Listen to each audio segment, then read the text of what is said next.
Assalamu алейкум, урматтуу бир тууган кыргыз элим, алыс сапарда жүргөн мекендештерибиз жана жогору жакта отурган бийликтер, баарыңыздарга салам жолдойм. Баарыңыздарга бийликте отурган баарыңыздарды карап туруп ушунчалык капамын.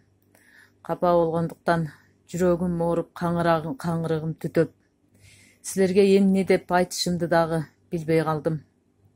Бир эле мен эмес, элдин баардыгы силердин сөзүңөрдөн, баардык кылган кыймыл аракетиңерден жадап бүттү. Бир мен гана эмес, 6 миллион эл жадап бүттү. Өзүңөр кыргыз болуп туруп, кыргызга ушундай кыянат кылганыңар бул Аллага дагы жакпайт. Биз деген китепке түшө турган, башка дүйнөгө мактана турган эл болчук. Себеби биздин Кыргызстан ушунчалык бай өлкө. Бардык байлыгы бар, суу десе суусу бар, алтын десе алтын кени бар, кара десе кара кени бар, арчалуу, тоолуу, аскалуу, зоолуу жерибиз бар. Биздин жер ушунчалык сыймыктана турган жер. Силер эмне үчүн элди алдайсыңар? Эмне үчүн элди кыйнайсыңар? Силер мандат алып жатканда эмне деп ант бердиңер?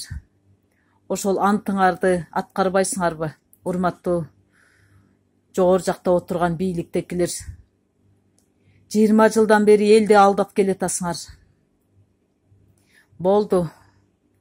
Мындан кийин жаштарга бергиле жумушту. Жаштар иштесин. Ансыз деле биздин артыбыздагы балдар билимсиз келип баратат. Билимсиз чоңоюп жатат, мээримсиз чоңоюп жатат. Бардыгыбыз ар кайсы жерде салпактап, кул болуп иштеп жүрөбүз. Балдарга жакшы мээрим бере албай, балдарды кары картаңдарга таштап, кандай гана азапты көрүп жатабыз. Силер көрүп турсаңар дагы бардыгын көмүскөгө салып жатасыңар. Урматтуу бийликтекилер, урушуңарды токтоткула. Садыр Жапаров айткандай, камчыбек ташиев сүйлөгөндөй, отуруп бир чечимге келип, мыйзам чегинде иш алып баргыла. Элди кыйнадыңар, элди тойгуздуңар. Элди силер бакпай, эл силерди багып жатат.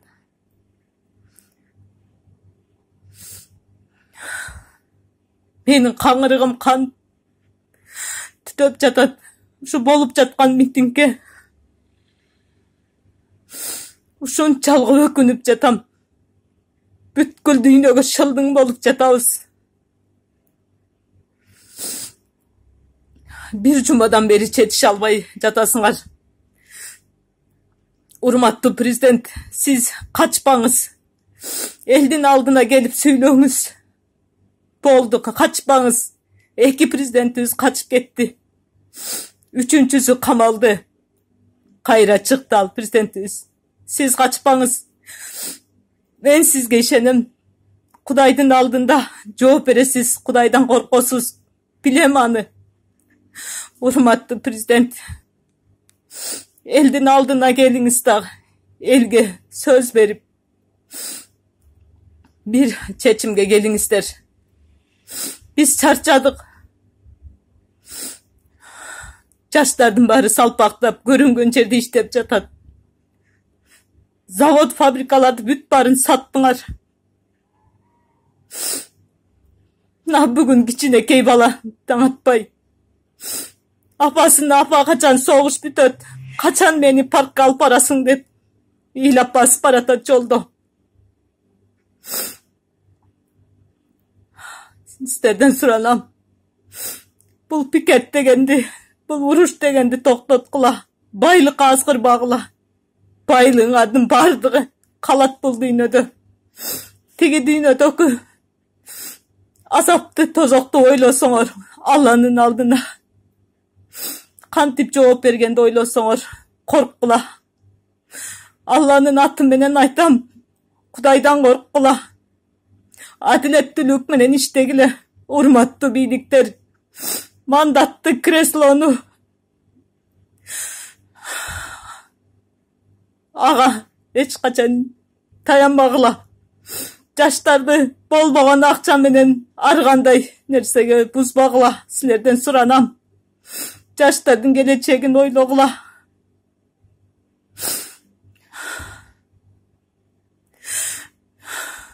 Мен ушунчалык өкүнүп жатам. Кыргызстанды ушинтип барып жок кыласыңарбы деп корком. Мен Кытайга же башка өлкөгө кул болгум келбейт.